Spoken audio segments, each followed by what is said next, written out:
Jokowi kau fitnah PKI kagak ngaruh. Jokowi kau fitnah anti asing kagak ngaruh. Jokowi sekarang nih baru-baru ini dipitnah itu organisasi non pemerintah dari asing dari luar negeri itu, OCCRV itu dituduh bahwa Jokowi presiden terkorup. Kagak pengaruh, isapan jempol. Ingat ya, siapapun yang menghujat Jokowi, yang memfitnah Jokowi akan tumbang, akan hancur, percaya deh. Masalahnya apa? Jokowi itu ikhlas untuk bangsa dan negara. Jokowi itu jujur, berjuang untuk rakyat Indonesia. Tapi yang suka kuar-kuar memfitnah Jokowi itu paling berpikir untuk perutnya sendiri. Oke teman-teman ya, sesudah Bapak Jokowi ini tidak menjadi presiden lagi, sudah tidak memimpin lagi negeri ini, masih banyak angin yang selalu datang kepada Bapak Joko Widodo. Banyak orang yang tidak suka kepada Bapak Joko Widodo. Walaupun toh sekarang itu Bapak Joko Widodo sudah tidak menjabat lagi menjadi presiden. Masih adakah pengaruh dari Bapak Joko Widodo tentang perpolitikan Indonesia? Padahal Bapak Joko Widodo sekarang itu sudah tidak menjabat apa-apa lagi. Terus masalah fitnahan itu, terus Pak Jokowi bilang, ya kan banyak teman-teman ini kan ngomong ke saya, Bang kalau bisa bilang Bapak lapor ke berwajib lah ambil tindakan hukum. Tapi Bapak nggak mau, Bapak bilang udahlah nggak usah lah, ya kan masih banyak hal yang harus kita lakukan dibanding harus ngurusin beginian. Saya bilang Pak, tapi kan ini juga mereka juga nggak stop gitu loh. Ya biar aja Mas, Tuhan itu kan nggak tidur. Terus saya bilang, ya juga sih Pak, banyak yang nyerang Bapak akhirnya stres sendiri, gila sendiri, ya kan jantungan sendiri, sampai ada yang meninggal loh. Ya kan, sampai ada perusahaan tuh Bukalapak itu juga pernah ganti presiden tuh Mas. Itu 2019 minta ganti presiden, akhirnya sekarang udah bangkrut itu. Bahwa saya minta kan teman-teman bilang lapor aja ke polisi, karena kan ini masuk delik aduan Mas. Harus Pak Jokowi sendiri melaporkan, dan saya yakin, kawan-kawan juga yakin, bila Pak Jokowi lapor masuk penjara semua ini.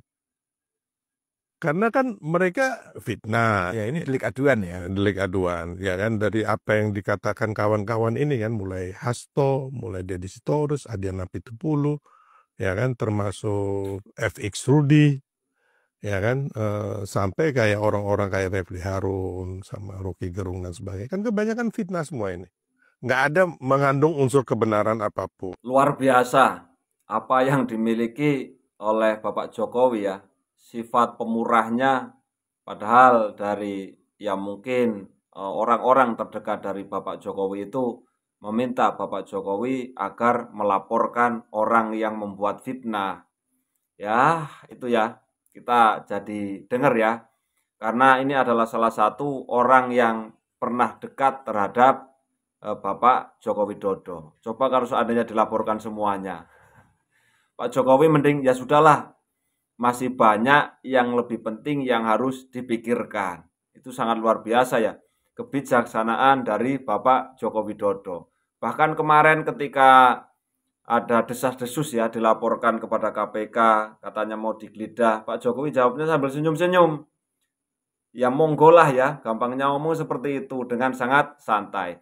Nah oke teman-teman ya, ini ada video lagi dari pengamat politik ya, politik Sayun, yakni Adi Prayitno teman-teman. Penjelasannya sangat cukup menarik untuk kita dengarkan bersama-sama. Persoalan serangan politik, hujatan-hujatan politik ya, seakan-akan ini tak pernah ada hentinya, selalu dialamatkan kepada Jokowi. Padahal Jokowi itu bukan lagi menjadi orang penting di negara kita. Padahal Jokowi itu bukan lagi Presiden Republik Indonesia. Mestinya yang kalau mau dikritik itu adalah penguasa saat ini. Presiden, wakil presiden, para menteri, anggota dewan, ataupun perilaku-perilaku politik para elit yang kemudian menimbulkan kontroversi dan kegaduhan. Tapi kan orang bertanya-tanya, ini kok hampir tiap hari Jokowi itu selalu menjadi sasaran dan kritikan tanpa henti. Apalagi kalau kita mau hitung satu persatu ya. Jokowi itu kan dinilai sebagai presiden yang dinilai memiliki success story yang selalu diapresiasi oleh publik. Misalnya soal pembangunan infrastruktur, tidak ada yang bisa membantah. Pembangunan infrastruktur di zaman Jokowi itu cukup mantap ya dan diacungi jempol. Misalnya soal bagaimana membangun jalan tol, ada Trans Jawa, ada Trans Sumatera, termasuk misalnya jalan-jalan yang juga masuk desa melalui dana desa ya. Kemudian ada begitu banyak bandara yang dibangun, begitu banyak misalnya pelabuhan yang dibangun, termasuk misalnya embung-embung yang dibangun. Itu kan sebagai ikhtiar supaya pemerataan ekonomi itu tidak lagi terpusat hanya di Jakarta, tidak lagi di Jawa, dan tentu merata di daerah-daerah yang lainnya. Oleh karena itu, dalam konteks pembangunan infrastruktur dari dulu, Jokowi itu sangat wajar kalau kemudian disebut sebagai Bapak Pembangunan Nasional dalam tanda kutip ya, karena begitu aktif dan rajin membangun infrastruktur sepanjang Jokowi jadi presiden. Begitupun misalnya terkait dengan bansos, suka tidak suka. Bansos yang diberikan oleh Jokowi itu kan cukup masif ya. Misalnya bantuan-bantuan sosial itu ya bukan hanya untuk kalangan tertentu, tapi untuk UMKM, untuk ekonomi kreatif, untuk lansia, kemudian untuk ibu-ibu yang sedang hamil dan seterusnya, sebagai stimulus supaya daya beli dan akses terhadap kehidupan yang layak itu terus bisa dirawat. Jadi bansos juga menjadi bagian lain yang dinilai bagian dari success story yang dimiliki oleh Jokowi sepanjang jadi presiden. Dan bahkan kalau mau jujur, pindahnya IKN ya, tidak lagi di Jakarta, itu kan diniatkan. Itu juga diikhtiarkan supaya Indonesia itu pembangunan ekonomi politiknya tidak Jakarta sentris, tidak Jawa sentris, dan tidak Banten sentris. Karena memang harus diakui, selama ini sejak Indonesia merdeka sampai hari ini, yang diperhatikan secara serius pembangunannya hanya Jakarta, Jawa, dan Banten. Seakan-akan di tempat lain itu tidak pernah dibangun. Jadi keberanian memindahkan ibu kota negara tidak lagi di Jakarta dalam banyak hal itu juga diapresiasi. Meski pada saat yang bersamaan ada catatan-catatan kritis yang memang tidak bisa kita nafikan. Misalnya ini terlampau memaksakan karena keuangan negara kita belum sanggup. Bahkan pindahnya ibu kota negara kita ini kan sangat membebani APBN. Apalagi tahun-tahun sebelum pindah IKN, Indonesia itu kan anggarannya habis untuk menyelesaikan dan menanggulangi persoalan-persoalan COVID. Tapi nasi sudah jadi bubur, IKN sudah pindah. Ini tinggal bagaimana kita lihat apakah pindahnya ibu kota negara kita ini tentu sesuai dengan harapan atau tidak. Karena ada keinginan dan tentu saja ada prediksi IKN yang baru ini akan menjadi epicentrum. Bagaimana peradaban-peradaban baru akan muncul, peradaban ekonomi, peradaban kebudayaan, peradaban politik, sosial, dan seterusnya, dan seterusnya. Itu yang kemudian dinilai bahwa Jokowi ini sudah meletakkan batu bata pertama. Bagaimana Indonesia itu bukan lagi hanya sebatas Jawa, Jakarta, dan Banten sentris ya. Termasuk misalnya kalau kita mau jujur, kita membaca hasil-hasil survei sebelum Jokowi lengser jadi presiden, approval rating atau tingkat kepuasan publik Jokowi yang kemudian surveinya itu dirilis hampir tiap saat, itu kan sampai langit ke-7. Hampir menyentuh 90% masyarakat kita katanya menurut survei-survei itu. Kita semua bisa cek siapa yang melaunching survei itu, mengatakan tingkat kepuasan publik terhadap Jokowi itu tidak dimiliki oleh mantan-mantan presiden yang lain di Republik ini. Hebat kan? Itulah yang kemudian orang kemudian bertanya-tanya, kenapa ya? Di tengah begitu banyak kesuksesan-kesuksesan Jokowi, tentu banyak lain ya, dan tidak mungkin saya sebutkan satu persatu. Tapi masih saja Jokowi setelah tak lagi jadi presiden, terus dikritik, terus dibully, terus diserang tanpa henti.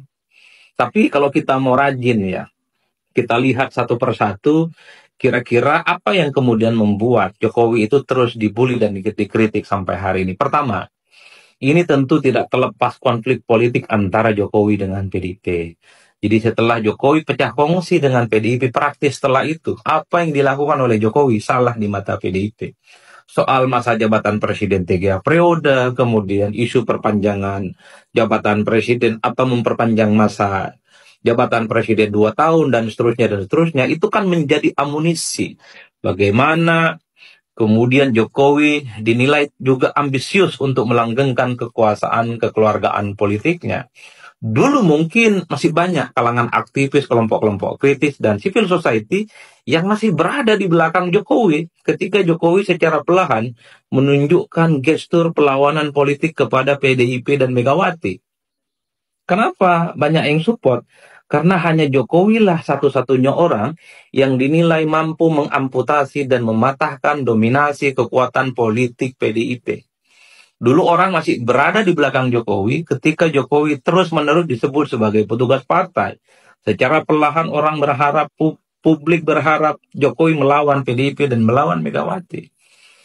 Saat itu, tapi ketika Jokowi dinilai merestui Gibran maju sebagai calon presiden Republik Indonesia 2024 berpasangan dengan Prabowo Subianto, disitulah kemudian kelompok-kelompok aktivis, civil society, pro-demokrasi, dan bahkan kalangan media yang sejak awal bersama dengan Jokowi sejak 2014, itu secara perlahan pindah haluan. Dan mereka menjadi orang yang paling terdepan memberikan kritik dan juga serangan-serangan tajam kepada Jokowi.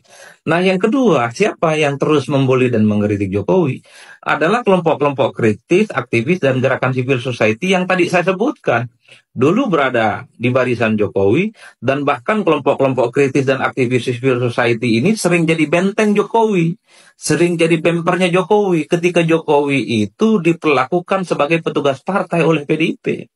Tapi ketika Jokowi sekali lagi merestui Gibran sebagai wakil presiden, maju pilpres bersama dengan Prabowo Subianto, kelompok-kelompok kritis pro-demokrasi ini secara perlahan menganggap Jokowi itu tidak lagi berpihak kepada demokrasi, tidak lagi senapas dengan kepentingan kelompok kritis dan kelompok pro-demokrasi yang lain.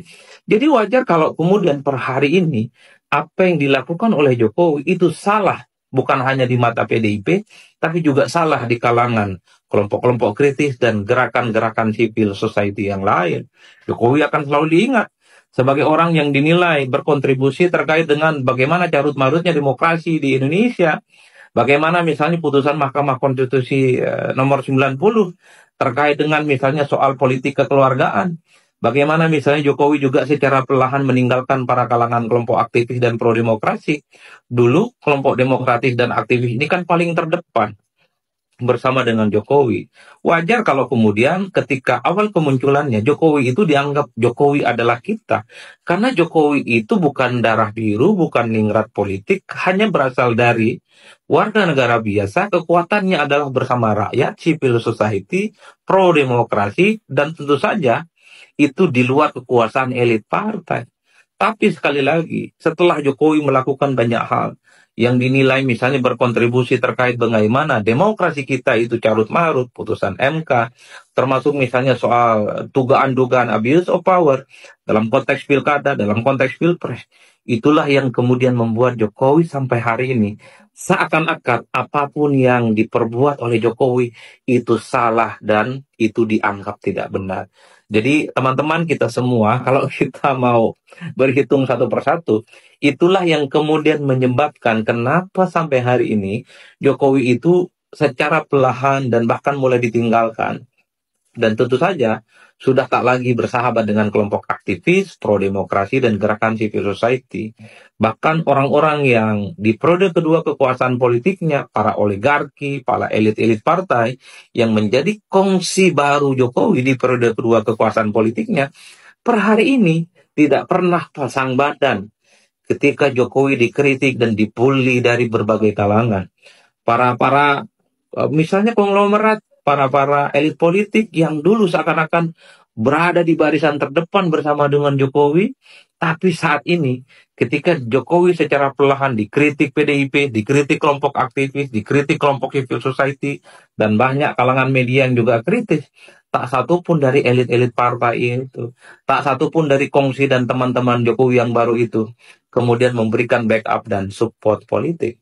Per hari ini, satu-satunya pihak yang selalu pasang badan kepada Jokowi, dari serangan-serangan apapun itu paling projo, relawan politiknya, kemudian PSI, dan pihak-pihak tertentu, figur-figur tertentu yang sejak awal, person to person, itu selalu menyatakan tegak lurus bersama dengan Jokowi. Di luar itu, partai politik, gerakan civil society, kelompok-kelompok eksponen yang lain, seakan-akan senyap dan bahkan tidak pernah lagi memberikan support apapun kepada Pak Jokowi sebagai mantan Presiden di Republik Indonesia. Jadi semuanya sangat tergantung teman-teman. Mau berada di pihak yang mana? Berada di pihak yang mengatakan Jokowi paling top sebagai presiden dengan legasi yang mantap 2 periode, atau ingin bersama dengan apa yang selalu disampaikan oleh PDIP, atau bersama dengan kelompok-kelompok aktivis, gerakan civil society, dan gerakan pro-demokrasi yang lain. Dalam demokrasi, perbedaan sikap, perbedaan pendapat itu adalah hal lumrah. Yang paling penting adalah sekeras apapun posisi politik kita, sekeras apapun narasi-narasi politik kita, yang paling penting persahabatan, pertemanan, dan kehangatan mesti diletakkan di atas segala-galanya. Maknai politik biasa-biasa saja, maknai politik itu ala kadarnya, persahabatan dan perkawanan itu jauh lebih penting dari persoalan-persoalan politik artifisial. Sangat menarik sekali apa yang disampaikan oleh pengamat politik Adi Prayitno ini teman-teman ya. Mau pilih di barisan yang mana? Nah, kita itu ya, mau di barisan orang yang suka terhadap Bapak Joko Widodo atau barisan di sebelahnya. Artinya ada pro dan ada kontra. Yaitu kata Mas Prayitno ya silahkan, enggak apa-apa lah ya. Yang penting kita itu lebih menjaga pertemanan. Ya berpolitik, akan tapi lebih baik ya apa ya, jangan sampai sebuah pertemanan itu akan hilang ya teman-teman ya. Kurang lebihnya Mas Adi Prayitno mungkin mengatakan hal yang demikian. Yang terakhir kita tangkap itu teman-teman ya. Intinya kita boleh ya tidak sependapat dalam demokrasi, akan tetapi kita tetap menjaga persatuan dan kesatuan. Jangan sampai kita itu terpecah gara-gara hal yang seperti itu. Oke, masalah hukum ya biarkan hukum yang berjalan kan seperti itu. Oke, kita lanjut. Ada video yang cukup menarik ya dari seorang bapak-bapak, ini siapa nggak tahu namanya saya teman-teman ya. Dia itu termasuk orang yang tidak suka mengkritik Bapak Joko Widodo. Karena bagi dia Bapak Joko Widodo adalah seorang panutan yang sungguh luar biasa. Lomba menghabisi Jokowi. Banyak sekali konten-konten di YouTube, TikTok, dan platform video lain yang seperti sedang berlomba-lomba untuk menghabisi Jokowi. Dan ini mengherankan saya. Jokowi sudah tidak berkuasa. Jokowi tidak pernah membicarakan apa rencana politiknya. Jokowi juga tidak pernah menunjukkan satu ambisi tertentu setelah selesai menjabat presiden. Kenapa kok masih banyak orang yang panik dan kalap? Ada yang ketakutan Jokowi mau merebut PDIP lah. Ada yang berspekulasi Jokowi gabung sama Golkar lah. Ada yang bilang Jokowi mau bikin partai sendiri lah. Heran, benar-benar heran saya. Dan ini malah menunjukkan bahwa Jokowi ternyata masih sangat ditakuti oleh banyak orang. Lawong Jokowi santai-santai saja, kok pada jungkir balik dan salah tingkah sendiri. Kalau soal siapa orang-orangnya, buat saya tidak ada yang istimewa. Yang buliannya paling kenceng dan keji jelas mereka-mereka yang dulu mendukung Jokowi dan akhirnya berbalik arah karena tidak kuat iman digempur proksi. Proksi itu memang mengerikan. Semakin dihadapi dengan logika, semakin menyesatkan. Dan kita sama-sama tahu Penyebab keracunan proksi ini ya karena orang-orang itu hanya menggunakan logika karena mereka merasa cerdas. Padahal kecerdasan yang sebenarnya adalah ketika logika berjalan karena digerakkan oleh hati nurani. Dan sepertinya itu tidak pernah mereka lakukan. Menurut mereka orang cerdas itu adalah orang yang otaknya encer, nalarnya moncer dan ilmunya tinggi. Sudah. Padahal mereka juga sangat sering mendengar ada sebuah nasihat bijaksana. Kedepankan adab baru ilmu, yang artinya kecerdasan harus didahului oleh budi pekerti. Jadi bisa kita simpulkan, mereka yang saat ini benci setengah mati pada Jokowi adalah orang-orang yang pintar tapi tidak berbudi pekerti. Karena hanya logika yang mereka pakai, bukan hati nurani. Ibarat seorang jago tembak yang tidak pernah meleset dan selalu tepat sasaran, tapi tidak pernah punya pertimbangan yang benar kenapa dia harus menembak. Buat mereka tembak saja, kena selesai perkara. Apakah yang ditembak itu perempuan hamil atau sebatang pohon kering tidak pernah mereka pedulikan. Tapi ya, serangan lama atau baru pelurunya kok ya masih sama. Peluru yang itu juga. Soal Jokowi minta jabatan 3 periode lah, Jokowi merusak konstitusi lah, Jokowi tidak tahu terima kasih sama partainya lah, dan tema-tema lain yang sudah ratusan kali digoreng dan dikukus. Saya jadi ragu, mereka ini level kepintarannya setingkat apa sih? Bukannya orang pintar tuh harusnya kreatif dan inovatif ya? Cari bahan lain kek. Udah berbulan-bulan kok pakai peluru expired. Atau mungkin bukannya nggak kreatif, tapi memang sudah mentok. Cari bahan apa lagi buat nyerang Jokowi? Karena kehabisan bahan, barang basi diangetin lagi deh. Nonton orang seperti Eko Kuntadi dan Ahmad Sobari ngobrol itu memang asik.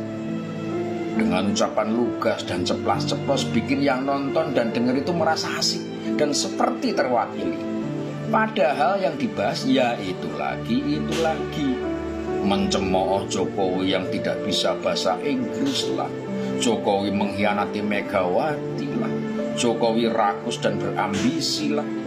Terus kalimat sakti yang selalu digarisbawahi agar semua opini itu terlihat menarik adalah, dulu saya ini pendukung Jokowi garis keras, tapi saya tertipu habis-habisan dan kapok. Omongan kayak gitu tuh jadi kayak tukang obat rambut di Mester ya.